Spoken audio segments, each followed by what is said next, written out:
ভাই মুসলমানের লাগি সালাম সম্পর্কে যে আমি দুই একটা মাসলা আপনাদের সম্মুখে উপস্থাপন করলাম। এখন নবীজি ফরমায় সালাম করতে হইলে সওয়াব আছে, বাট্টি সালাম লম্বা সালামর মধ্যে বেশ কম আছে। আল্লাহর রাসূলে ফরমায় কেউ যদি শুধু খালি কয় আসসালামু আলাইকুম বান্দার আমল নামায় 10 নাকি দেওয়া হইব। কেউ যদি কয় আসসালামু আলাইকুম ওয়া রাহমাতুল্লাহ বান্দার আমল নামায় 20 নাকি দেওয়া হইব। কেউ যদি কয় আসসালামু আলাইকুম ওয়া রাহমাতুল্লাহি ওয়া বারাকাতুহু এই বান্দার আমল নামার মধ্যে 30 নাকি আল্লাহ দান করবা।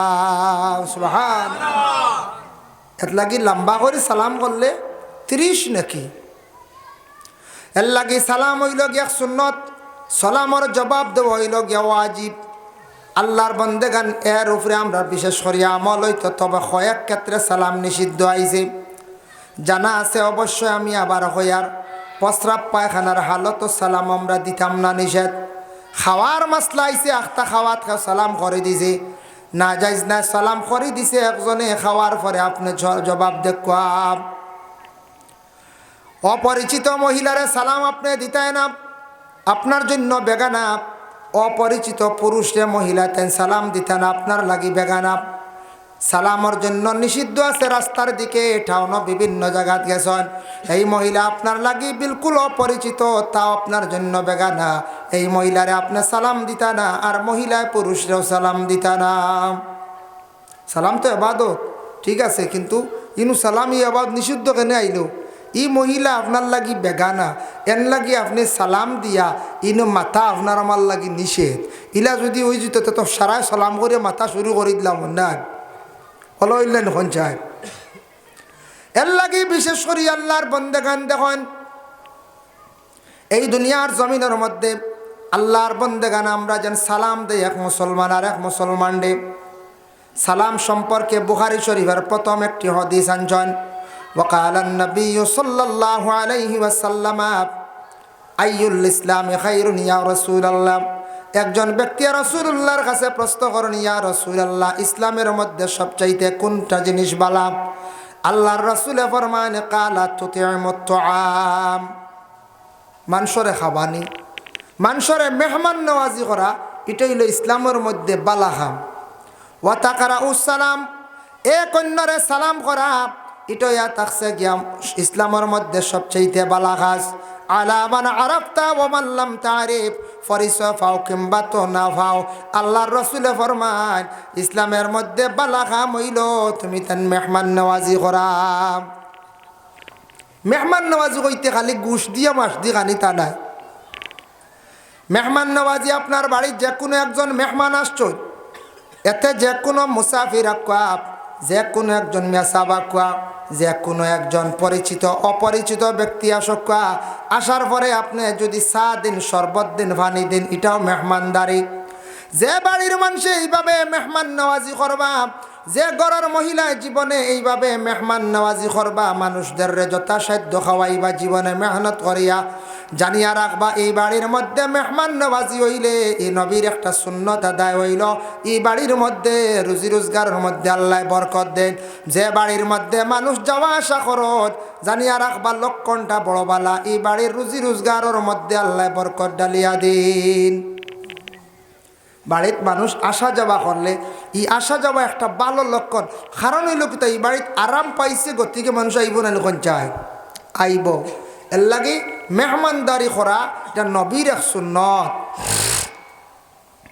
হামসায়াদারি পক্ষ থাকি আমরা সপ্তাহে টিফিন দেই।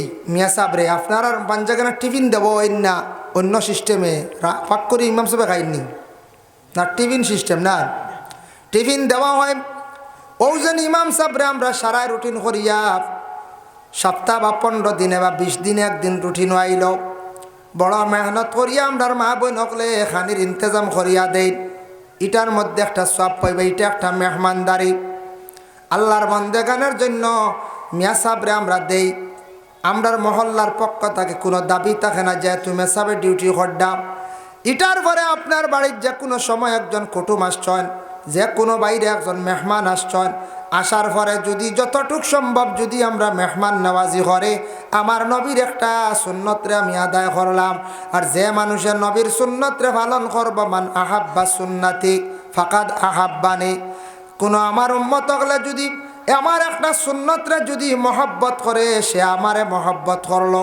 ওমান আহাব্বানি কানা মাই ফিল জান্নাহ, আর আমার সুন্নতরে যে মহব্বত করলো, যে আমারে মহব্বত করলো, কিয়ামতের দিন সে আমার সাথী হইয়া সে জান্নাত প্রবেশ করব। সুবহানাল্লাহ।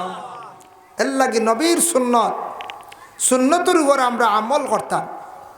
মিসওয়াক করা হইল কে সুন্নত। নবীজি ফরমাইছেন লাউলা আন আশুক্কা আলা উম্মতি লা আমারতুহুম বিতাখিরিল ইশাই ওয়া বিসওয়াকি ইনদা কুল্লি সালাতিন। আল্লাহর রাসূলে ফরমায় আমার উম্মতগুলোর কষ্ট হইব, নতুবা তাদের জন্য প্রায় ওয়াজিব করিয়া দিলাইলাম মনে হইলাম মনে হর ওয়াক্ত নামাজের আগে তুমি তানে কি করো, মিসওয়াক করো, আর এশার নামাজটারে তুমি তান তাখির করিয়া পড়ো। হর ওয়াক্ত মিসওয়াক করো। ইনদা কুল্লি সালাতিন দি মুরাদ ইমাম আবু হানিফার কওল হইল গিয়া ওয়াজুর আগে, আর ইমাম শাফি সাবর কওল হইল গিয়া নামাজের আগে।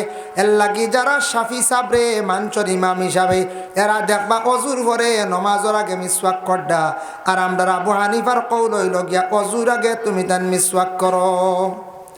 মিসওয়াক এমন একটি সুন্নত, যে সুন্নত যদি কোনো বান্দা বান্দিরা জীবনে যদি দায়ম করতে পারে, মিসওয়াক করনেওয়ালার মৃত্যুটা মৌতটা ইমানি মত নসিব হইব। এর লাগি এত বড় একটা নবীর সুন্নত আমরা প্রত্যেকের ঘর বাবা কলগ্রেট থাকে, আমরার ঘর ব্রাশ, অধিকাংশ ব্রাশ থাকে, কিন্তু আমরা মুসলমান দাবি করি আমরার মুসলমানের ঘরের মধ্যে প্রায় ঘর মিসওয়াক নাই। ব্রাশ একটার পর আর একটা না যায়। ব্রাশ তো দরকার, প্রয়োজন। আপনি দাঁত পরিষ্কার করতা, মুখ পরিষ্কার হইতো, ইসলামে পরিষ্কার পরিচ্ছন্নতা চায়, ঠিক আছে। মুখে যদি দুর্গন্ধ হয় এমনিও মানুষও আপনারে ভালো হইত না, ফরিস্তাও দূরে সরিয়া থাকবা। তবে ব্রাশ বিভিন্ন জিনিস ব্যবহার করে, কিন্তু মিসওয়াক আমরা ব্যবহার করি না হচ্ছে না, সবসময় ভারতা না। তবে বাথরুমও গরো এগুড়া হোক, মাঝে মধ্যে দেখে আস্তে আস্তে আদত হইব গরো, কিন্তু মিসওয়াক থাকতো আমরা প্রত্যেক। আল্লাহর বান্দাগানের জন্য বিশেষ করে আমরা মুসলমান মাথার চুল যে গেছেন সুন্নতি তরিকা চুলগুলা খাটো হইতো বাবা। মাথার চুলের মধ্যে আমাদের দেশের মধ্যে অধিকাংশ ডিজাইন দেখা যায়। ওরে আল্লাহর বান্দাগান, চুল নিয়ার ডিজাইন আমাদের মধ্যে বিলকুল আর হইতো না। আমরা মুসলমানের আওলাদ, আমরা মুসলমান হল। এর লাগি দয়া করিয়া চুলোর ডিজাইন খেয়ে কষলো মুকাশাফাতুল কুলুব ইমাম গাজ্জালির লেখা সেই কিতাবও দেখলাম ফেরাউনে খুব বেশি চুল দিয়ে একটা ডিজাইন করতো, তার মধ্যে দুইটা খাসিয়ত আসলো। ফেরাউনের দুইটা খাসিয়ত আসলো, একটা হইল চুল আগে দিয়া রাখতো, ডিজাইন করতো খোহাল গুড়িয়া, আর 2 নম্বর আইল গিয়া ফেরাউনে খাফড় কুলিয়া ওলা বুতাম কুলিয়া খুব বেশি গুড়িত, মানে তার বুক বার করিয়া শক্তিবাজ মানুষ দেখাইবার লাগি সব সময় বুক কুলিয়া খাফড় সরাইয়া বুতাম কুলিয়া বুক বার করিয়া শক্তিবাজ পাওয়ার দেখাইয়া ফখর করিয়া জমিনা চলত। এর লাগি এই দুইটা বুড়া খাসিয়ত আমরা খেওরের মধ্যে এটা থাকতো না। চুল সামনে দিয়ে কপাল গুড়িয়া চুল না, আর 2 নম্বরে বুতাম কুলিয়া আমরা কাপড় পরিধান করতাম না। এই দুইটা খাসিয়ত আসলো কার মধ্যে বলে ফেরাউনের মধ্যে।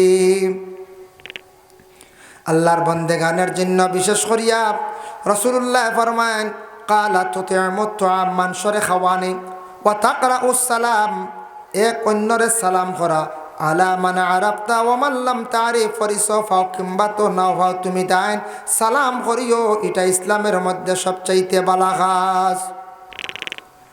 বুখারী শরীফের অন্য হাদিস হকুল মুসলিমু আলাল মুসলিমি খামসুন রাদ্দুস সালাম, এক মুসলমান আর এক মুসলমানের উপর 5টি হক আছে। এর মধ্যে একটা হক হইল মুসলমানে যখন সালাম করব তার সালামের জবাবটা সুন্দর করে আদায় করা। 2 নম্বর হইল ইয়াদাতুল মারিজ, আমরা বেমারির খবর পাওয়ার লগে লগে বেমারি দেখা যাওয়া। ইয়াদাতুল মারিজ, বেমারিরে দেখা যাওয়া নবীর এক সুন্নত। আর 2 নম্বর হইল গিয়া মুসলমানের হক। আপনার বাড়ির প্রতিবেশী মানুষ একজন বেমার, বেমারি আপনি দেখা যাইতা নবীর একটা সুন্নত। বেমারি দেখার পরে বেমারিরে সান্ত্বনা দিতে আপনি তবে একটা দোয়া যদি পারন পড়ার চেষ্টা করবা। এটা আঞ্চন শামেশ অবস্থানের আলা হজরতর লেখা সেই কিতাবও দেখলাম। বুখারী শরীফের জিলদে সানির মধ্যে সেই দোয়াটা আঞ্চন। ওরে আল্লাহর বন্দেগান, কোনো বেমারি দেখার লগে লগে যদি পারন এই দোয়াটা পড়ি লইতাম, আলহামদুলিল্লাহিল্লাযী আফানি মিম্মা ইবতালাকা বিহি ওয়া ফাদ্দালানি আলা কাসীরিম মিম্মান খালাকা তাফদীলা। বেমারি দেখা মাত্রই দোয়া পড়িলে যে ধরনের বেমারি দেখছন এই বেমার আপনার শরীর আল্লাহ আর দিত নাই। সুবহানাল্লাহ। এর লাগে কত ধরনের বেমারি আমরা দেখা যাই, ওই দোয়াটা আমরা শেখার চেষ্টা করতাম। এই বেমারি দেখেও দোয়াটা আমরা পড়িতাম। আর বেমারি দেখিয়া বেমারির ডর ডাকাইতাম না। আমরা বেমারি দেখা শেষ হইল আমরা কিছু নিয়মের উল্টা করি। বেমারি খবর পাইলাম বেমারিয়ে খাইন কিতা খাইন ওখান জানিয়া তান লাগি তান যে পছন্দনীয় বা ডাক্তারে যেটা কইছে ওটা লইয়া যাইতাম, বেমারিরে নিয়ে খাওয়াইতাম। বেমারি দেখা সুন্নত সোয়াবর গাছ। আমরা বেমারির লাগি কিচ্ছু জিকানি নাই, বেশ করি আপেল আঙ্গুর লইলাম। ইটা গেলে শোনা যায় সব নিষিদ্ধ। ডাক্তারও কইছে আপেল না, আঙ্গুর না, অ্যাসিড হয়ে যাব, আম না। আমরা ওটা লইয়া যাই, ও গরর সারায় খাইন না নি? আচ্ছা হাক্কা বালা বেমারি যেটা খাইন ইটা কেউ নিসলেন ই খবরও নাই। এর বাদ দেখা দেখি শেষের লগইবা তে বাইসাব যাই আর কি আল্লাহর আল্লাহ বহুত তানু মাতিছি ইটা উঠাম। যখন জান বেমারির আর হুশ জায়গা রইব কইবা আমারে বক্সাই দিতে মানে আমি আর বাঁচতাম বুঝতাম না ওলা রে। হয় ইটা ওটা খরচ কিছু মানুষের ডর ডাকাইলেন, বেটি মানুষও খরচ, বেটা মানুষও খরচ। কোনো সময় মানুষে ভাই দিন মাতি দিন। ও তো আমরার বাড়ির দক্ষিণে বর্ডার সাইটে একবার একটা গন্ডগোল হয়েছিল। বর্ডার সাইটে আগে আগে কোনো সময় গুলির অর্ডার দিত। তো বহুত আগের ঘটনা হয়ে 25 বছর আগর কম হইতো না। ওই সময় আমরা দেখাত গেছি এক মানুষের খালিরই বা বিএসএফে গুলি করছে। বর্ডারও পাইছে, আনলিগেল পাইছে, অবৈধভাবে পাইছে, আইনত তাই দোষী, যার কারণে গুলি করছে, হত্যা করছে। কিন্তু কোনো সরকারের মানুষ বর্ডারও তান্ডে পাইছে, তান্ডে মারছে, এটা এমন কোনো যায় আসে না। তবে দেখাত গেছেন প্রচুর মানুষ, আমরাও গেছি দেখাত। এক মেয়ে মানুষে মহিলা মানুষে গিয়া কইতরা ওদিকে দেখছেন গুলি পড়ছে, কইতরা আল্লাহ বাঁচাইছে যদি চকু বা পড়তো। আচ্ছা হইন যায় মানুষ মরিয়া শেষ, আল্লাহ বাঁচাইছে যদি চকু বা পড়তো। এর লাগি ওলা কোনো মাত আছে যে তা মাতর অর্থ ঠিক নাই, আমরা কোনো জাত মিল নাই। আমরা দেশ কিছু জিনিস প্রচলন হয়ে গেছে। তোরা আগে মাতিছি টিফিনের মাত কই নানি মেসাব টিফিনের খানা খাই দিছুন কইতাম না, আমরা কই মেসাব টিফিন খাই দিছুন। মেসাব টিফিন খাই নি খামলাই স্টিলের ওগুলো ওইগুলো এক দেশে আমরা রেওয়াজ হয়ে গেছে নানি, প্রচলন করে লেছি একবারে। মেসাব টিফিন খাইছেন, মেসাবে কই জয় ও খাইছি ও খাইছি, আসলে টিফিনের খানা খাইলিছুন। ও আমরা ইকান ওলা দেশ আমরা আরেকটা হইল গিয়া কই বলে অমুকর গলা খুব সুন্দর, গলা সুন্দর না গলার সৌত সুন্দর, গলার আওয়াজ সুন্দর, ওখান আমরা কইতাম। তো এটাও আমরা কই খালি গলা সুন্দর। এখন খালা মানুষ গলা খেলা সুন্দর হয়েছে, তো এইখানে আমরা ওলা রেওয়াজ করলেছি। যার কারণে বেমারির খবর পাইলে দেখাত যাইতা। এটা নবীও দেখাত গেছেন, খবর পাইয়া জলদি করি নবীর এক সুন্নত যাইতাম তো ইনশাল্লাহ। আর বেমারিয়ে যেটা খাইন ওটা লইয়া যাইতা। আর বেমারিরে কইতা আল্লাহ বেমার দিছন এক নিয়ামত, শিফাও আর এক নিয়ামত, আল্লাহ শিফা দিবা কইয়া শান্তি দিতা। ভাই মুসলমান, কিন্তু দেখেন বিশেষ করিয়া মানুষ অসুস্থ হইলে বেমার পড়লে কই যায় ডাক্তারের কাছে যায়, মিয়া সাবর কাছে যায়, সাবর কাছে যায়, যায় নিনারা যায়, খেনে যায় বলে এক তো এর লাগে কোরআন আল্লাহর কালাম, ইসলাম ধর্মের মহাগ্রন্থ কোরআন, কোরআনের বাণী অনুযায়ী, কোরআনের হুকুম অনুযায়ী আমরা কি করতাম চলতাম। আর আমরা বিশেষ করিয়া চার মজহবে চার ইমাম, চারজন ইমাম আসন, এর থাকি যে কোনো একজন ইমামরে আমরা মানলিতাম, সারা মানলে হইতো না। চারজন থাকি যে কোনো একজন ইমাম আমরা মানতাম, হয় ইমাম আজম, কিবা তো ইমাম শাফি, কিংবা তো মালিক, কিবা তো ইমাম হাম্বল সাহ, চারজন থাকি যে কোনো একজন ইমাম আমরা মানতাম। সব কিন্তু মানলে আপনার ওইতো না। মাহতারাম হাজিরিন কারাম, তো আমি পবিত্র কালামুল্লাহ শরীফটা কি একটা আয়াতে করিমা তিলাওয়াত করছি, সেই আয়াত নিয়ে আমি আপনাদের সম্মুখে আলোচনার যাই। আজকে আমরা মুসলমানেরও একটা পরিচয় আছে না বলছেন। মুসলমানদের বড় জলদি পরিচয় করা যায়, মাথায় যদি তকি থাকে জলদি এই মুসলমান বলিয়া পরিচয় করে দিলাম।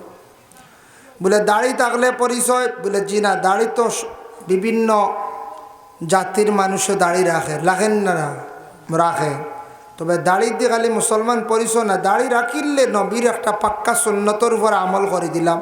তবে পরিচয় হইল কি আপনার মুসলমানি কায়দায় চলা। অতএব মুসলমানের মাথায় যদি তকি থাকে, মুসলমানে যদি কাপড় পরিধান করা থাকে, অবশ্যই এই ব্যক্তিরে মুসলমান পরিচয় করা যায়।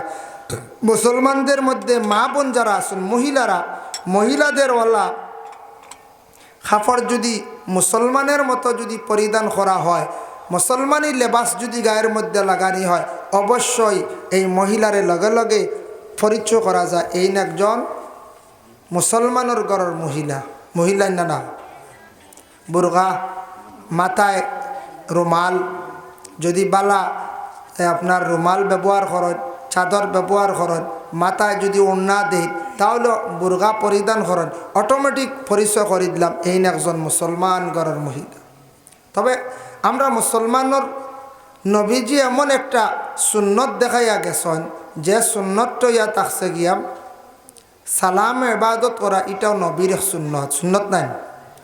এই সুন্নত এত বড় এক সুন্নত নবীজির, যে এটা আমল যদি কোনো মানুষে যদি করতে পারে, সালামর যদি সে আদত যদি করতে পারে, সালাম অবশ্যই করি আমরা। এক মুসলমান আর এক মুসলমানকে সালাম করি, আদত আছে অবশ্যই। তবে সালামর জবাবের মধ্যে আমরা কিছু ব্যতিক্রম আই যায় গিয়া, খেওয়াছি সঠিকভাবে সালামর জবাব আমরা দেই না। সালাম করি কিন্তু জবাব আমরা দেওয়ার মধ্যে একটু ব্যতিক্রম ধরি। অতএব কোনো সময় একটা প্রশ্ন জাগে, বলে আপনি সালাম করছেন লম্বা করি, লম্বা সালাম আসেনি, বলে যে লম্বা সালামর কথাও কোরআনে উল্লেখ আছে। আল্লাহর বান্দাগণ, আল্লাহ পাক রব্বুল আলামিনে পবিত্র কালামুল্লাহ শরীফের মধ্যে ঘোষণা করেন, ওয়া ইযা হুয়িতুম বিতাহিয়াতিন ফাহাইয়ু বিআহসানা মিনহা আও রুদ্দুহা। আল্লাহর যাতে জানায়, হে আমার বান্দারা, তোমাদের যখন সালাম দেওয়া হবে, একজন ব্যক্তি যখন সালাম দিব, সালামের জবাবটা তুমি দেন সুন্দর করিল উঠাইও। এর অর্থ হইল, আজকে এক মুসলমানে আর এক মুসলমানকে সালাম দিলা, দেওয়ার লগে লগে সালাম শোনা মাত্র তেন সালামের জবাবটা সুন্দর করে আদায় করতাম। সালামের জবাব বিআহসানা মিনহা আও রুদ্দুহা, এর অর্থ হইল তুমি সুন্দর করে সালামের জবাব দিও। সালাম করা হইল গিয়ে একটা ইবাদত, সালাম করা সুন্নত, জবাব দেব ইয়া থাকছে গিয়া ওয়াজিব। কোনো মানুষে সালাম করলো, সালামের পরে যদি কোনো মানুষে সালামের জবাব আদায় করে না, সে গুনাহগার হইল। কারণ একটা ওয়াজিব রে সে তরক করলো, এর কারণে সালামের জবাব আমরা সঠিকভাবে কি করতাম, আদায় করতাম। এই আয়াতের ব্যাখ্যা তাফসীর ইবনে কাসির লেখছেন, আল্লাহর রাসূল রে একজন ব্যক্তি গিয়ে সালাম দিছেন, আসসালামু আলাইকুম। নবী যে সেই ব্যক্তির সালামের জবাব দিছেন, ওয়া আলাইকুম আসসালাম ওয়া রাহমাতুল্লাহ। বাড়াইয়া কইছো ওয়া রাহমাতুল্লাহ, আল্লাহ তোমার উপর রহমত নাজিল করক, বাড়াইয়া কইল। আরেকজন ব্যক্তি আল্লাহর রাসূল রে সালাম দিছেন, আসসালামু আলাইকুম ওয়া রাহমাতুল্লাহ। নবী যে সেই ব্যক্তির সালামের জবাব দিছেন, ওয়া আলাইকুম আসসালাম ওয়া রাহমাতুল্লাহি ওয়া বারাকাতুহু। আরেকজন ব্যক্তি আল্লাহর রাসূলকে সালাম দিছেন, আসসালামু আলাইকুম ওয়া রাহমাতুল্লাহি ওয়া বারাকাতুহু। নবী যে সেই ব্যক্তির সালামের জবাব দিছেন শুধু ওয়া আলাইকা, শুধু কইছেন ওয়া আলাইকা। এই ব্যক্তি প্রশ্ন করেন, ইয়া রাসূলুল্লাহ, আপনারে আগে দেখলাম দুইজন ব্যক্তি সালাম করছেন, সালামের জবাব আপনি এত বেশি বাড়াইয়া দিছেন। ইয়া রাসূলুল্লাহ, আমি আপনার এত লম্বা করিয়া সালাম দিলাম, সালামের জবাবটা আপনি এত বাট্টি করে দিলা, ওয়া আলাইকা কইলাম। নবীজি ফরমান, ও সাহাবী, যতটুক সালাম ততটুক তুমি সালাম দিলাইছ, এর জন্য আমি তোমারে শুধু কইছি ওয়া আলাইকা, আমার পক্ষ থাকি সালামের জবাব আমি আদায় করি লাইছি। এত্তা কি দলিল পাইলাম, মাসলা পাইলিলাম, আসসালামু আলাইকুম ওয়া রাহমাতুল্লাহি ওয়া বারাকাতুহু পর্যন্ত নবীজি কইছেন সালাম তুমি ফুরা দিলাইছো, অতটুক পর্যন্ত এক সালাম। দেখেন সালাম কইতে সময় নামাজের মধ্যে আমরা সালাম দেইনি না? নামাজের মধ্যে আমরা সালাম দেই। তাশাহুদ পড়া হইল গিয়া ওয়াজিব। একটা মাসলা হইল গিয়া দেখেন কোনো বন্দা গিয়া 4 রাকাত বা 3 রাকাতি নমাজ পড়িতরা গিয়া তাশাহুদের মধ্যে গিয়া শরীক হইছেন গিয়া তাহিয়াতু পড়িতরা গিয়া খালি বসা মাত্র সামান্য আত্তাহিয়াতু পড়া হইছে আর ইমাম সাহেব উঠি গেছেন গিয়া এখন কি করতা? তাই উঠি যাইতানি বলে না, আমরার ইমাম আজম আবু হানিফা রহমতুল্লাহি তাআলা আলাইহি রে আমরা ইমাম মানছি। তান কৌল হইল যে মুক্তদি গিয়া ভাইবাই, যে বন্দা গিয়া ভাইবাই জমাতর 2 রাকাত বাগ গেছে গিয়া তুমি তাশাহুদ ফড়িয়া তুমি আস্তে আস্তে উঠো, তাশাহুদটা আমরা লাগি ফুরা করিয়া উঠিতাম। এর লাগি আমরা এটা ইমাম ওগুলোর কৌল আছে। অন্যান্য ইমাম ওগুলো কইতার না ইমাম সাহেব উঠি গেছেন তুমি উঠি যাও বলে জি না, এটা হইল তাশাহুদ ওয়াজিব, ফুরা করিয়া উঠতে। আরেকটা মাসলয়া দেখছে গিয়া আল্লাহর কোনো বান্দায় যদি আত্তাহিয়াতু শেষ করিয়া উঠিতা আখতাব বলে কই দিছেন আল্লাহুম্মা সাল্লি আলা মুহাম্মাদিন ওয়া আলা আলি মুহাম্মদ, ইলা যদি কইলেন অতটুক পর্যন্ত, এরপরে মনে হইছে উঠিয়া বাকি 2 রাকাত নামাজ তাই আদায় করবা আর নমাজের শেষে আবার সজদা সহ তাইন দিতা, সজদা সহ আদায় করতা। আর শুধু খালি যদি কইন আল্লাহুম্মা সাল্লি আলা হইতে মনে হয়ে গেছে উঠি গেছেন জুমলা ফুরা হইছে না, এই বন্দার লাগি আর সজদা সহ লাগবে না। মাত বুঝা যায় জি? এর লাগি খালি আল্লাহুম্মা সাল্লি আলা হইতেও মনে হয়ে গেছে উঠি গেছেন, আর যদি শব্দ ফুরা হয়ে যায় সজদা সহ লাগবে। তাই সজদা সহ দিতা নমাজের শেষে 2টা আবার সজদা দেওয়া হইতো। তাশাহুদের মধ্যে সালাম আছে আসসালামু আলাইকা আইয়ুহান নবিয়্যু। আমরা কি করি নবীজিরে সালাম দেওয়া হয়, শব্দটা হয়েছে আসসালামু আলাইকা আমার পক্ষ থেকে সালাম, আইয়ুহান নবিয়্যু হে নবী। এই যে শব্দ যেটা আমরা প্রত্যেকে নমাজের মধ্যে সালাম দেই, এই সালাম যেটা দেওয়া হয় এটা যদি নমাজও কেউ দেয় না এর নমাজ শেষ, বাতিল। বুধ হয়তরানি এই সালাম যদি কোনো মানুষে যদি দেয় না তাহলে এর নমাজ বাতিল। আরেকটা সালাম হইল নমাজও যদি কেউ সালাম করে দিছে, আপনি নমাজও এখন নমাজ পড়িত রাখে সালাম করে দিছে আলেখ লইল তো নমাজ ফাঁসিদ। আর আপনিও যদি কই নাখতা আমার হুজুর আইসন সাহাব আইসন সালাম দিলাই, নামাজ ফাঁসিদ। নামাজও সালামও না খালামও না, বলে না জানা আছে আমরা। যাই হোক আল্লাহর বন্দেগান, এখন দেখো আমরা সালাম ফিরাইয়া নমাজ থাকি আমরা বাহির হই, নমাজ 2 রাকাত হোক 4 রাকাত হোক নমাজের শেষে আমরা সালাম ফিরাই আসসালামু আলাইকুম ওয়া রাহমাতুল্লাহ। খেয়াল করবা জমাতের সহিত ইমাম সাহেব যখন নামাজ শেষ করতে সময় ইমাম সাহেবের পিছনে আপনি তাকতা, ইমাম সাহেবের লগে আপনি সালাম ফিরাইলেই থানা লগে লাগে ইমাম সাহেব মোটামুটি আসসালামু আলাইকুম ওয়া রাহমাতুল্লাহ হওয়ার পরে আপনি আস্তে আস্তে কি খরক্কা সালাম ফিরাইন। আর সালাম ফিরাইতে সময় ডাইন দিকে খান বাই চাইতা বাবর খান দবাই চাইতা। আমরার দেশ প্রায় জায়গাত মানুষে সালাম ফিরাইতে সময় মসজিদর জানালা বাই খালি চাইন না না, মসজিদও জানলা বাই চাইন ও পিছে দি চাইত্রা খালি নিজের খান দে দি সালাম ফিরাইতার। সালাম যে গুইগু শেষ হইয়ালে ইমাম সাবর খরইয়া যাইতা, ইমামর আগ বাড়িলে নামাজ ফাঁসিদ, ইমামর আগ বাড়িলে নামাজ ফাঁসিদ। খালি ইমাম সাহেব আস হইলে আর তো শুরু খেয়াল করতাম নামাজ আমরা নিজে নিজে নষ্ট করে দিব, কারণ এই সময় এক গুরুর জবর হয়ে যায়, খালি জলদি সালাম পিরা নিত।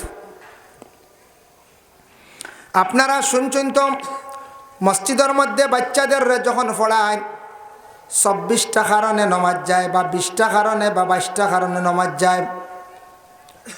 ইতাম ফেকার মাসলা বাচ্চা ইন্তরে পড়ানি হয় বিনা উজরে গলা ডাকাইলে বা গলা হাঁকাইলে নমাজ যায়। এখন দেখুন জানি আমরা দেশ বড় বড় জামে মসজিদও দেখা যায় ইমাম সাহেব নমাজ 4 রাকাত বা 3 রাকাতর নমাজ সালাম ফিরাইতা, ফিরাইবার সময় ইমাম সাহেব একটু হয়তো আস্তে ধীরে পড়িত্রা তাশাহুদ সল্লি আলা বারিকালা জালামতু আমরা এক গুড়ে খালি গলা ডাকানি আরম্ভ করি ইনু খাসুস নাই আর বাদেও ডাকাই না গুলি এই সময় খালি গলা ডাকাইত্রার অর্থ হইল ইমাম সাহেব আমার তাশাহুদ শেষ আপনার সালাম ফিরাই লক্ষ্য বুঝতে হয়েছে ওলা চলে রানি ও আগর সফ একজন ভাইবা মাজর সফ একজন পিছে আর একজন ও খালি গলা ডাকাইত্রা ইনু কোনো উজর নাই কোনো খাস লাগছে না কোনো জাম লাগছে না এটা সিগনাল চরম বেয়াদবি গড্ডা ইলা যেন বিনা উজরে ইমাম সাহেব সিগনাল দিয়া নমাজ পড়িবা এরার নমাজ বাতিল বিনা উজরে নমাজ গলা ডাকাইলে নমাজ যায় যায় মানে ভাসিদ শেষ এর লাগে আল্লাহ কেওয়াস্তি তাশাহুদ পড়া শেষ সল্লি আলা বারিকালা জালামতু পড়া শেষ আপনি ইমাম সাহেবের অপেক্ষা করেন ইমাম সাহেবের অপেক্ষা করেন যদি কোনো বন্দা বলে আর কিচ্ছু পড়িতাম নি বলে জিনার কোনো পড়ার দরকার নাই বলে ইমাম সাহেবের সালাম পিরাইত না সুবহানাল্লাহ কয়বার কইলাই আলহামদুলিল্লাহ কয়বার কইলাই আল্লাহু আকবার কয়বার কইলাই বলে জিরা আপনি জালামতু শেষ করিয়া আপনি বসিয়া রইতা ইমাম সাহেবের সঙ্গে আপনি সালাম পিরাইবা আর আরেকটা জিনিস জানিয়া রাখবা ইমাম সাহেব কোনোদিন নমাজ পড়াইতরা আপনি একদিন ইমামতি করডা আমি ইমামতি করিয়ার আল্লাহুম্মা ইন্নী জালামতু পড়া শেষ করিলাইছি শেষ করার পরে কইয়ার অত জলদি সালাম পিরাইতাম কিলা মানছে আমারে কিতা কইবা তে আরো একটু দম লইয়া আমি পড়াই ইরা যদি ইমাম সাহেব জালামতু পড়িয়া কত সময় যদি মুখ বন্ধ করিয়া থাই নিজে তখন সব তাকি বড় গুনাহগার হইবা ও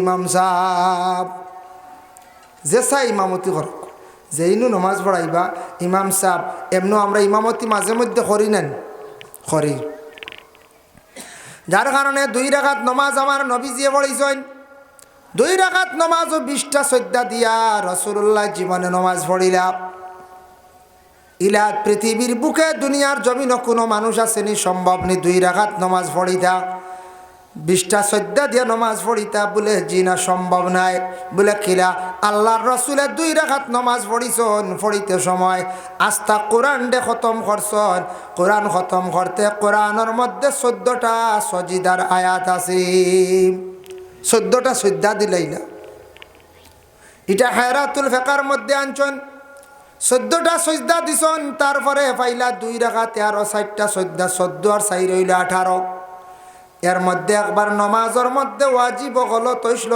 নকশান হইছিল যার কারণে রাসূলুল্লাহ আর সজদা সহ 2টা দিছন টোটাল হইল 20টা আল্লাহর রাসূলের তান জীবনে 2 রাকাত নমাজ 20টা সজদা দি পড়াইলা সুবহানাল্লাহ এর লাগি নবী নিয়া বাবা অত জলদি তুলনা দিতাম পারতাম না যে নবী যে 2 রাকাত নমাজ পড়িছেন পড়িতে সময় আল্লাহর রাসূলের 2 রাকাত নমাজও 20টা সজ্জা দিলা মুকম্মল কোরআনটি খতম করলা তারপরে ইহা তককে আল্লাহর রাসূলের রাত্রির বেলা এত লম্বা নমাজ পড়িতা আয়েশা সিদ্দিকা বর্ণনা করছেন রাসূলুল্লাহর কদম শরীফ পর্যন্ত ফুলি যাইতো ভাও ফুলি যাইতো মানে রাসূলুল্লাহ গভীর রাত্রিতে লম্বা লম্বা কিরাত দিতেন নমাজ পড়াইতা আয়েশা এখন আমি মনে করতাম রাসূলুল্লাহ কোরআন খতম করিলাইতারানি না কিতাব আমরা তো আর লম্বা হইলে আর বাদর জুম্মা যাই মনে করছে যদি কোনো ইমাম সাহেব সূরা মুনাফিকুন আর সূরা জুমআ দি 2 জুম্মা পড়াইলেন 3 জুম্মার হালত কইবা ই মেসাবার নার বইন যা চিন্তা শুরু করেন লম্বা কিরাত দি নমাজ পড়ানি এন হরে আর নমাজ আর না যাই কি উত্তর মতো যায় কি হনদ্দু আর আলাম না হালাকায় বই যায় হ্যাঁ কিন্তু হালাকায় এগুন সুন্নতি কিরাত নানি আমরা ডরাই ঠিক আছে এটা ইমাম সাহেব হলে বুঝন লম্বা কিরাত দি নমাজ পড়াইলি অন্যর ব্যতিক্রম হয়ে যায় অন্যর কষ্ট হয়ে যায় গিয়া যাতে অন্যর কষ্ট হইতো না এর জন্য বিশেষ করিয়া নমাজ পড়াইতে ইমামে ওলা পড়াইতা যাতে নমাজের মধ্যে অধিকাংশ লম্বা কিরাত হইতো না অন্যর যাতে কষ্ট মাশাআল্লাহ মৌলানা বাবুল আহমদ সাহেব বহুত দিনে দেখছি জি না ইয়োকা ডায়াস ইয়োকা সাহেব আইসুন মাশা সাহেব আই আর শুনি আচ্ছা যাকতে সাহেব আইবা আপনারা বক আমি আর কিছু সময় আলোচনা করিলাই দুরূদ শরীফ পড়কা আল্লাহুম্মা সাল্লি আলা সাইয়্যিদিনা মাওলানা মুহাম্মদ ওয়া আলা আলি সাইয়্যিদিনা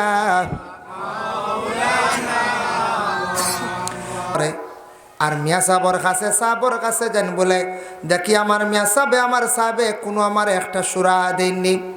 ডাক্তারের কাছে যায়, যাওয়ার অর্থ হইল একটা সান্ত্বনা পাইতা। পরে আল্লাহর বন্দেগানের জন্য বিশেষ করিয়া আমাদের করিমগঞ্জ, বিশেষ করিয়া বরাক ভ্যালির মধ্যে কিছু কোনো জায়গার দুঃখ লাগে, 1 2 3 জন, মাঝে মধ্যে 5 জন, কিবা তো 10 জন আখতাইলা ডাক্তার অকল পাওয়া যায় যে ডাক্তার অকলের ব্যবহার দেখার পরে নিজের ডর লাগি যায়। খারাপ ব্যবহার আছে না ডাক্তার অকল, যেন গেলে শান্তি মিলতো, যেন গিয়ে আমরা শান্তি পাইতাম, অন্য আমরা শান্তি নাই, অশান্তি, ইনু আমরা অশান্তি। আমি নিজে আইস থাকি 8 বা 10 মাস আগে হইব গুয়াহাটি একবার গ্যাস্ট্রোলজির ডাক্তার দেখাইছিলাম। ঔষধ তেমন দিছে না, সামান্য ঔষধ। আমার যে সাজেকশন যেগুলা দিছে আর যে পরিমাণ বুঝাইছে, প্রায় 15 মিনিট একজন ডাক্তারের বাড়ি কিন্তু মহারাষ্ট্রে, ভাষাগত মানে শুদ্ধ ভাষায় কথা হয়, কিন্তু দেখলাম 15 মিনিট পর্যন্ত ডাক্তারটা সাজেকশন দিল, বুঝাইল, সুন্দর কথা কইল। কিন্তু আমাদের বরাক ভ্যালিতে কোনো সময় দুঃখ লাগে, 300 টাকা ভিজিট, 400 টাকা ভিজিট, কিন্তু ডাক্তাররা অনেক সময় রুগীর লগে অত দুর্ব্যবহার করেন। বড় দুঃখ লাগে দেখিয়া ওজন 400 টাকা নিত্রা, 300 টাকা নিত্রা, রুগীর একটা সান্ত্বনা দিতা। আপনার কাছে রুগী যাওয়ার পরে রুগী মানে সান্ত্বনা ভাইয়া অর্ধেক রুগী বালা হয়ে যাইতো। ওই তুই দানা, ওই তো বেশ জিকাইলে কইবা তুমি ডাক্তার না, আমি ডাক্তার, যাও গুণ খাইয়াই কুদাম দিন নেন। ইলা ব্যবহার আছে না? ইলা ব্যবহার আছে। কারণ হয়েছে গিয়া মানুষ রুগী হইয়ালে মানুষের দিল নরম হয়ে যায়, মানুষের ভিতরে একটা ডর ঢুকি যায়, হয়ে গেলে শান্তি পাইমো, হয়ে গেলে মানুষে ফায়দা পাইমো। যার জন্য আল্লাহর বন্দেগান মানুষ জীবনে মানুষে শান্তি পাওয়ার লাগে, আশ্রয় পাওয়ার লাগে যায়। যে বিশেষ করিয়া দুঃখ লাগে 300-400 টাকা বিজেট নিত্রা ডাক্তার বানাইছে আল্লাহ আপনারে বালা, কিন্তু ডাক্তার হলে জীবনে ব্যবহারটা সুন্দর হইতো, মানুষ গিয়ে ডাক্তারের কাছে শান্তি পাইয়া আইতো, শান্তি পাইতো। আমরা তো ইলা সিস্টেমের এখন ডাক্তারের 500 করিয়া 20 জন ফার্স্ট পিছিয়ে 10,000 টাকা, সকালে 10টার ভিতরে 10,000 হয়ে যেত, মাঝবেলিতে আরও 10,000 হয়ে যেত, ওলা রায় তারে কারো হয়ে যেত 10,000। মনে হয় খালি 10,000 হিসাব বন্যা খিতা দুঃখে কইয়া সব ডাক্তার নাই, মাঝে মধ্যে ইলা আছে ব্যবহার অতি খারাপ, বাসা এত কর্কট, মানুষের লাগি দুর্ব্যবহার। উচিত পয়সা নিত্রা তার উচিত ট্রিটমেন্ট করক আপনি। ইরাও কোনো সময় দুঃখ লাগে, ডাক্তার বিভিন্ন টেস্ট লেখছেন, টেস্ট লেখার পরে টেস্ট করিয়া আইসেন গিয়া আপনার ল্যাবরেটরিতে গিয়া আওয়ার পরে বাদে ভালো করিয়া রিপোর্টটা সাইন না, মেডিসিন পরিবর্তন নাই। পরে গুয়াহাটির যাওয়ার পরে ধরা পড়ছে, দেখা যায় রোগ একদিকে। কারণ ই বেটা তার বুড়া লাগের আগে একদিন 500 পাইছিল, চাইছে বালা করি, আইস তো 500 নাই কেন, এমনি চাই তো ঠিক আছে খাইয়াইও, তার রেকর্ড আছে। আমরা এই ধরনের ব্যবহার আল্লাহর বান্দাগান দুঃখ লাগে। ইলা যদি কোনো ডাক্তাররা জীবনে যদি এইভাবে করেন, কারণ এরা মানুষের সেবা করতাম, পড়াশোনা করছেন ও বিভাগীয় মানুষের লাগি ভালো ব্যবহার করতা, সুন্দর ব্যবহার করতা। আমার নবীজির কাছে এত সুন্দর মুখের ভাষা ব্যবহার ছিল বাবা, যার কারণে জিন্দগির মধ্যে বেমারি অকল খবর পাইলে দেখা যাক। এখন আপনাদের টাউন এলাকা হোক, আমার বাড়িও গ্রাম এলাকায়, কিন্তু আমরা প্রতিবেশী কোনো হিন্দু ভাই বেমার পড়ছে দেখা যাইতাম পারিনি বলে কোনো হিন্দু ভাই, সেও আমার মতো একজন মানুষ, প্রতিবেশী কোনো হিন্দু বাড়ি আগুন লাগছে, আমি মুসলমান ভাই বাড়ির মধ্যে দরজা কাঠি বন্ধ থাকতাম না, কর্তব্য হইল আমি দৌড় দিতাম, আমার হিন্দু ভাইয়ের বাড়ি আগুন লাগি গেছে। খ্রিস্টান এক ভাই আমার প্রতিবেশী ভাইয়ের বাড়ি আগুন লাগছে, জলদি করি তার বাড়ির মধ্যে বাইরে আমি যাইতাম, আমি গিয়া আগুন গিয়া নিবাইবার চেষ্টা করতাম। লগর এক ভাই হিন্দু ভাই বেমার পড়ছে, তারে দেখা যাইতাম বাড়ি, প্রতিবেশী খুব সুসম্পর্ক একজন হিন্দু মানুষ মানে মারা গেছে, তারে আমি দেখা যাইতাম বাড়ি, কোনো বাধা নাই। এর জন্য আল্লাহর বন্দেগান আমার একজন হিন্দু ভাইয়ের নিমন্ত্রণ করছে, তার মেয়ের বিবাহ, আমি যাইতাম বাড়ি, কোনো বাধা নাই। কিন্তু আমাদের কয়েকটা জিনিস নিয়ে তাদের জন্য আমরা আলাদা। যদি কোন হিন্দু ভাইয়ে বলে আও আমার বাড়িতে পূজাত আসতে লাগবো, বলে না সেটা মানি না, আমি পূজার যাইতাম পারি না বাইরে, তোমার লাগি আমার ব্যবহার চলাফেরা সব কিছু ঠিক আছে, কিন্তু আমাদের ইসলাম ধর্মে নিষিদ্ধ করছে আমরা এক আল্লাহ বলিয়া বিশ্বাস করি, আমরা কখনো পূজা করি না, আমরা কোনো গাছের পূজা মূর্তির পূজা করি না, তবে আমরা কোনো দিন কোনো ধর্মের উপর আঘাত করতে যাই না, আমরা নিষিদ্ধ করি না। আমরা যত দাওয়াত দেখবা যাইতাম পারি, বেমারি দেখাত যাইতাম পারি, কোনো একজন হিন্দু ভাই বেমার পড়ছে মারা গেছ সাহায্য করতাম পারি, বইয়া শ্মশান পর্যন্ত নিয়ে অগ্রসর করিয়া দিতাম পারি, কোনো বাধা নাই। এর জন্য আল্লাহর বন্দেগান আমরা মুসলমানের হক গুলা আদায় করতাম। ওয়াইয়াদাতুল মরিজ, বেমারির তুমি দেন বেমারি দেখাত যাওয়া এটা মুসলমানের হক। ওয়া ইত্তেবাউল জানাইজ, জানাজার নমাজের মধ্যে যাওয়া মুসলমানের হক। এর লাগি যদিও জানাজার নমাজ ফরজে কিফায়া হইয়া থাকে, কিন্তু গেলে সওয়াব আছে জানাজার নমাজ ওয়াক্কা। ওয়াই জাবাতিদ দাওয়া, দাওয়াত কোনো মানুষে দিলে তান বাড়ি আপনি যাইতা খাইতাম। বিনা দাওয়াতে দাওয়াত খাওয়া হইল কি আমাদের জন্য জায়েজ নাই, তবে কয়েক গুরুর লাগি দাওয়াত লাগে না, যাইতে পারবা। মিসকিন যারা হকির যারা আছে অসহায় এরা যাইতে পারবা, দাওয়াত লাগে না। নতুবা আজকেও গ্রামে এক বাড়িত লাগা বাড়িতে আমার বিবাহের আয়োজন হয়েছে, শিরনির ইন্তজাম করা হয়েছে, আম তৌরে দাওয়াত দেওয়া হয়েছে না, দাওয়াত সাইয়া দেওয়া হয়েছে, আমারে দিছন না, আমি যাইতাম না। বিনা দাওয়াতে দাওয়াত খাবার যাইতাম না, আর যদি দাওয়াত হয়ে যাইতাম দাওয়াত কিন্তু আদায় করা আমার লাগি হক। তবে মিসকিন হকির অসহায় এরার লাগি দাওয়াত জায়েজ আছে, তারার লাগি ধরা নাই। অসহায় ব্যক্তি ও তাসমিতুল আতিশ, মুসলমানের হক হইল গিয়া যদি কোনো মানুষে হাসি দে হাসির জবাবটা দেওয়াইটা হইল গিয়া মুসলমানের হক। তার লাগে দোয়া করতে আল্লাহ তোমার রহম করম ইয়া রহমুকাল্লাহ, আসি দেনেওয়ালায় কইতা আলহামদুলিল্লাহ, প্রশংসা করতে আল্লাহর, আর আমি শোনা মাত্র তারিফ করতাম, এই বন্দার লাগি দোয়া করতাম ইয়া রহমুকাল্লাহ, আল্লাহ আপনার কি হরক রহম হরক। ভাই মুসলমানের জন্য বিশেষ করিয়া দেখো এই দুনিয়ার জমিনের মধ্যে আমরা বিশেষ করিয়া সালাম আমরা এক অন্যরে দেই, তবে বাড়ির মধ্যে গিয়া সালাম দেওয়া জায়েজ আছে নি বলে বাড়ির মধ্যে ঘরের মধ্যে সালাম দিলে ফায়দা আছে বাবা। কোরআন শরীফের মধ্যে আল্লাহর যাতে ঘোষণা করেন, ইয়া আইয়ুহাল্লাযিনা আমানু লা তাদখুলু বুয়ুতান গায়রা বুয়ুতিকুম হাত্তা তাস্তানিসু ওয়া তুসাল্লিমু আলা আহলিহা।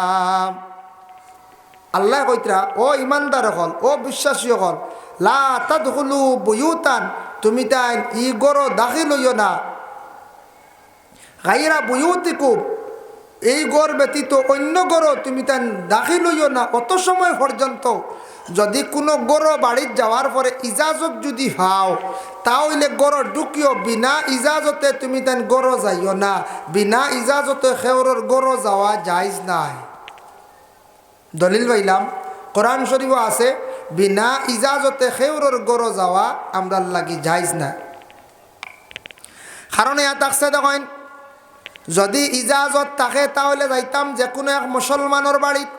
আমি গেছি মুসলমানের বাড়িত গেছি, ও মুসলমানের বাড়িত গেছি, যাওয়ার পরে আমি আওয়াজ দিলাম, আওয়াজ দেওয়ার লগে লগে যদি আমার রিসিভ করেন, আমার ডাক দেন, গড় জায়গা দেন, যাইতাম। ডাক নাই, কোনো জবাব নাই, আমারে যাওয়ার কথা কইছেন না, বিনা ইজাজতে কোনো মানুষের গড় আমি যাইতাম না, আমাদের জন্য যাওয়া নিষিদ্ধ। বলে দলিল কিতা এই আয়াতের ব্যাখ্যাত তাফসীর ইবনে কাসির হাফিজ ইমাদউদ্দিন ইবনে কাসির রাহমাতুল্লাহি তাআলা আলাইহি একটা হাদিস আনছেন। হযরতে উমরের বাড়ির মধ্যে আবু মুসা নামক এক সাহাবী গেছলা, গিয়া সালাম দিরা, আসসালামু আলাইকুম, আসসালামু আলাইকুম। উমরের বাড়িতে গিয়ে সালাম দিছন, জবাব গর্তা কি আসছে না, আবু মুসা ঘুরিয়া গেছন গিয়া। পরে উমরে বুধবাইছন আমার বাড়িতে খেয়াইয়া গেছন, বুঝছন বাদে আবু মুসা হইল, ও মুসা তুমি আমার বাড়িতে গেলাই কি, খেনে গেলাই ঘুরিয়া? বলে আমি ইজাজত পাইছি না। বলে তেকিত হয়েছে, বলে রাসূলুল্লাহ কইছন কোরআনের হুকুম জারি হয়েছে, আয়াত নাজিল হয়েছে, বিনা ইজাজতে খেওরের গড় যাইতাম না। তখন উমরের ইকান কিন্তু জানা আসলো না। উমরে উঠিয়া কইলা তুমি ওখান ঠিকাইয়া দেও, না হইলে তোমারে মারমু। বুঝাই উমর খেয়ে ব্যক্তি, উমর খেয়ে ব্যক্তি বুধবৈত্রাণী, যে ব্যক্তি নবীর বিপক্ষে খেয়েও মাতিলে গর্দন উড়াইতা। উমরে কইলা তুমি ঠিকাইয়া দাও। তাফসীরে আজিজের মধ্যে লেখছেন একটা ঘটনা আনছেন। একদিন এক ইহুদি ব্যক্তি আর একজন মুসলমান ব্যক্তি দুইজন রাসূলুল্লাহর কাছে গেছলা। দুইজনের মধ্যে একটা বিবাদ সৃষ্টি হইল। যাওয়ার পরে রাসূলুল্লাহ দুইজনের জবান বন্দি লইয়া দেখলা ইহুদি ব্যক্তি হইল গিয়া সঠিক আর মুসলমান ব্যক্তি হইল গিয়া বেঠিক। রাসূলুল্লাহ ইহুদি ব্যক্তির পক্ষে রায় দিলাইলাম, কইলা তুমি রাইট, তুমি শুদ্ধ, এই ভুল করছন। এই কথা শুনিয়া মুসলমান যে ব্যক্তি আসলে সে হালে কে মুনাফিক, মুসলমানের মধ্যে মুনাফিক এক গুড়া আছেন। মুনাফিক কইতে কোনো গালি নাই বাবা, কোরআনে মুনাফিক সম্পর্কে আছে। কোরআন মুনাফিক সম্পর্কে একটা সূরা পর্যন্ত নাজিল হইছে। ওই সময় মুনাফিক ব্যক্তি কইলা আমি বিচারের উপরে সন্তুষ্ট নাই, চলো যাই কিনা উমরের কাছে। দুইজন যাই গিয়া ইহুদি ব্যক্তি রাজি হইল, দুইজন গেলা গিয়া উমরের কাছে। উমরের কাছে যাওয়ার পরে উমরে কইলা কেন আসছ? বলে ও কারণে দুইজনের মধ্যে একটা বিবাদ সৃষ্টি হয়েছে, আপনি উভয়ের বিবাদটা মিঠাইয়া দেখা। বলে কি হয়েছে? রাসূলুল্লাহ থাকতে তুমি তেন আমার কাছে কেনে আসলাই? বলে গেছলাম রাসূলুল্লাহর কাছে, তাই যেটা রায় দিছন এটার উপরে সন্তুষ্ট নাই। বলে কেন? বলে তাই ইহুদি ব্যক্তির পক্ষে রায় দিলাইলাম। এই কথা উমরে শুনছেন, শুনিয়া তাই গড় গেছন গিয়া তরবারি লইয়া রেডি। বুঝেছেন? উমরে তরবারি নিয়া রেডি। আমরার নবী তো এইরকম নাই। উমর গড় থেকে বাইরে কইলা রাসূলুল্লাহর কাছে গেছলা, রাসূলুল্লাহ দিলা বিচারের রায়, এটার উপরে তুমি সন্তুষ্ট নাই নি? বলে না। বলে খেনে না? বলে তান রায় দিলাইছন ইহুদির পক্ষে। বলে ইহুদির পক্ষে রায় দিলে কি হয়েছে? বলে আমার পক্ষে দেওয়ার কথা আসলো। বলে তুমি হইলা সবটা কি বড় আল্লাহর নাফরমান বন্দা আর নবীর সবটা কি বড় দুশ্মন। তুমি মনে করছো নি রহমতুল্লিল আলামিন ও রকম মানুষ যেন তোমার পক্ষে হইয়া তোমার দিকে রায় দিলাইবা? এটা কখনো আমার নবীও করতা নাই। আমার নবী ছিলা নিরপেক্ষ। আমার নবী কোনোদিন মানে খারাপ জিনিসে কোনোদিন আশ্রয় দিছেন না। তাই তুমি সবটা কি বড় নবীর দুশ্মন, জমিন তোমার রাখতে চাই আর না। হজরতে উমরে কি করছন? এই নিষ্ঠুর ব্যক্তিরে গর্দনা উড়াই দিলাম। এর লাগি বিচার এমন একটা জিনিস, বিচার করতে আমি মুসলমান, যে কোনো একজন মধ্যস্থ বিচারক আছেন, তাই বিচার করতে সময় হিন্দু মুসলমান খ্রিস্টান জৈন বুদ্ধ এগুলা বেতান জীবনে রাখতাম। ওরে আল্লাহর বন্দেগান, বিশেষ করিয়া জিন্দগির মধ্যে দয়া করে আমরা কোনো দিন এইভাবে কোনো বেদ আমরা রাখতাম না। আমরা বলি না না এই মুসলমান হেন পক্ষে রায় দেই আর হেন ও মুসলমান হেনর বিপক্ষে রায় দেই, এটা আমাদের নবীর মধ্যে কখনো আসলো না। এটা আমরা নবীর মধ্যে কখনো আসলো না। এর জন্য আল্লাহর বন্দেগান দয়া করিয়া হযরত ওমর আল ফারুক রাদিয়াল্লাহু তাআলা আনহুরে সমাধান দেওয়ার লাগিয়া এই যেন হজরতে মুসা নামক যেন সাহাবী আসলাম, মুসা নামক যেন হজরত মুসা নামে একজন সাহাবী আসলা। তাই গিয়া সাহাবে মজমুআত গিয়া কইলা বলে উমর রে না কইলে উমরে আমারে মারবা। ওই সময় সাহাবে মজমুআর মানুষে উঠিয়া কইলা আচ্ছা ঠিক আছে, 9 বছরের বাচ্চায় গিয়ে উমর দে কইলে উমরে মানি লইবা। রাসূলুল্লাহ সাল্লাল্লাহু আলাইহি ওয়াসাল্লাম একদিন সাদ ইবনে উবাদা নামক তান বাড়ির মধ্যে গিয়া রাসূলুল্লাহ সালাম দিলা, আসসালামু আলাইকুম আসসালামু আলাইকুম। সাদ ইবনে উবাদার গর্তা কি সালামর জবাব আসছে না। হালেকে তাই সালামর জবাব দিছেন সাদ ইবনে উবাদা, কিন্তু রাসূলুল্লাহ জুড়ে আওয়াজ পাইছেন না। রাসূলুল্লাহ গুরিয়া যাইতে রাখি সাদ ইবনে উবাদা বারইছর বাড়ি এখন ও ইয়া রাসূলুল্লাহ আপনি গড়ে তশরিফা নক্কা। আব্দে কয়েস নামে আরেকজন সাহাবী আসলাইন কইলা রাসূলুল্লাহ তোমার বাড়ি আর তুমি ওলা বেয়াদবি করতেন, তার সালামর জবাব খেনে দিলাই না। সাদ ইবনে উবাদা কইন কিতার লাগি জবাব দিছেন এখানে আমি জানি। রাসূলুল্লাহ ঘরে আসার পরে ওই সময় সাদ ইবনে উবাদা কইলে ইয়া রাসূলুল্লাহ আপনি আমার বাড়ি সালাম দিছেন, আমি শুনছি আমার খানে আস্তে আস্তে জবাব দিছি বলে এখানে আমি শুনছি আপনি 2 বার সালাম দিছেন, মনে করছি আমার বাড়ির 2টা রহমত নাজিল হইছে। আমার নবী যদি আরেকবার সালাম দিতা আমার বাড়ির মধ্যে আরেকটা রহমত নাজিল হইল না। সুবহানাল্লাহ। এর লাগে এই আয়াত দ্বারা দলিল হইল ওয়া তুসাল্লিমু আলা আলিহা, তুমি দেন যে বাড়ির যাইবা যে ঘর যাইবা আহলো পরিবার গিয়া সালাম দিও। ঘর গিয়া সালাম দিলে তোমার ঘরের মধ্যে রহমত নাজিল হইব, বরকত তোমার ঘরের মধ্যে বিশেষ করিয়া নাজিল হইব। এর লাগি রাসূলুল্লাহ লগে লগে সাদ ইবনে উবাদার ঘর বসিয়া হাত উঠাইয়া দোয়া করলা, কইলা আয় আল্লাহ ও রব্বুল আলামিন ও পাক পরবর্তীকারে আলম, আমার সাদর ঘরের মধ্যে রহমত বরকত খান্তা আপনি নাজিল করো। ওই সময় সাদ ইবনে উবাদা কিসমিস বার করিয়া দিছেন রাসূলুল্লাহর সামনে। আল্লাহর রাসূলে কিসমিস খাইছেন, সামান্য খাওয়ার পরে কিছু কিসমিস রয়ে গেল। সাদ ইবনে উবাদার গরর সারার মানছে বাটিয়া বরকতান হিসাবে খাইলা। এটার তাকি দলি লইল আমরার বাড়ির তো বুজুর্গ হলাইন, সাহেব হলাইন, বড় বড় আলিম হলাইন, সুফি হলাইন। আসার পরে এরা যেটা খাইয়া রয় ওটা কিন্তু আমরা বরকতান হিসাবে বাটিয়া খাই, কারণ আমার নবিয়ে কিসমিস খাইয়া রাখলা সারায় বাটিয়া খাইছিলাম। আজ পর্যন্ত আমরা বড় বড় চা বকলে যেটা খাইয়া রাখন বরকতান হিসাবে আমরা ওটা খাই। খাওয়া খাওয়া যাই যাচ্ছে সোয়ারুল মুমিনে শিফাউন, মুখর খাওয়া খাওয়া হইল গিয়া মুমিনর মুখর খাওয়া খাওয়া বেমারর শিফা। এর লাগে শর্ত হইল মুমিনর মুখর খাওয়া খাইতা, এর লাগে জেসার খাওয়া খাইতা না। একজন বাইয়ে মদ খাইন, একজনে গাঁজা খায়, একজনে ড্রাগ সেবন করেন, এন মুখর খাওয়া আমি খাইতাম নাই, মুমিন নাই। মুমিনের মুখর খাওয়া খাওয়াইয়া থাকছে বেমারর শিফা। আর বিশেষ করিয়া কোনো চা বকলে বড় বুজুর্গ হলে বড় সুফি হকলে খাইয়া কোনো জিনিস রাখুন বরকতান হিসাবে আমরা নিজে খাই। আল্লাহ আমরা প্রত্যেকরে নবীর সুন্নতর উপরে আমল করার তৌফিক দেখা বাবা। এক অন্যরে সালাম করতাম, সালামে মানুষের বিবাদ দূর করে, সালামে মানুষের সম্মান মর্যাদা বাড়াইয়া দে, সালামে মানুষের মন মালিন্যতা দূর করে। তাই আল্লাহর বন্দেগান আমি সালাম এবং নবীর কয়েকটি সুন্নত নিয়ে আপনাদের সম্মুখে আমি আলোচনা করলাম। আল্লাহ আমরা প্রত্যেকরে আমল করার বিশেষ করিয়া তৌফিক দিতা। মুহতারাম হাজিরিনে কেরাম, যার কারণে আমি বিশেষ করিয়া যে আলোচনা যেগুলা করলাম এর মধ্যে আমারও আল্লাহ আমল করার তৌফিক দিতা। সবে আল্লাহুম্মা আমিন। ওয়া মা আলাইনা ইল্লাল বালাগ ওয়া আখিরু দাওয়ানা আলহামদুলিল্লাহি রাব্বিল আলামিন। আমার সময় শেষ। সাহেব কিবলা তশরিফান্ডা 9:30 হয়ে গেছে, টাউন এরিয়া আর সময় সীমারেখা একটা আছে, যার কারণে সাহেব তশরিফান্ডা আপনারা বক্কা বাইরে যারা আসন সুন্দর করে তশরিফ লিয়ে মহফিলের মধ্যে। আমিন আল্লাহুম্মা আমিন। আলহামদুলিল্লাহি রাব্বিল আলামিন ওয়াসসালাতু ওয়াসসালামু আলা রাসূলিহিল কারীম। আল্লাহ আমি যা আলোচনা করলাম কবুল ফরমাও, খনেওয়ালা শূন্যওয়ালা তামাম রে আমল করবার তৌফিক দাও। আল্লাহ আমরার মাফ ফরমাও, আমরার মাই বাপরে মাফ করি দাও। আল্লাহ আমরার উস্তাদ পীর মুর্শিদ তামাম রে মাফ করি দাও ইয়া আল্লাহ। আল্লাহ আমরা বেমারি হকলর বেমার দিয়ে আপনি শিফা দেও। খাস করি এলাকার তামাম নয়া পুরানা মুর্দেগান হকলরে মাফ করি দেও। লক্কান বাড়িয়ে ঘরে তামাম পর্দা নিশিনি মা বই নকলরে মাফ করি দেও ইয়া আল্লাহ। সুবহান রাব্বিকা রাব্বিল ইজ্জাতি আম্মা ইয়াসিফুন ওয়া সালামুন আলাল মুরসালিন ওয়াল হামদুলিল্লাহি রাব্বিল আলামিন। আমিন। আসসালামু আলাইকুম।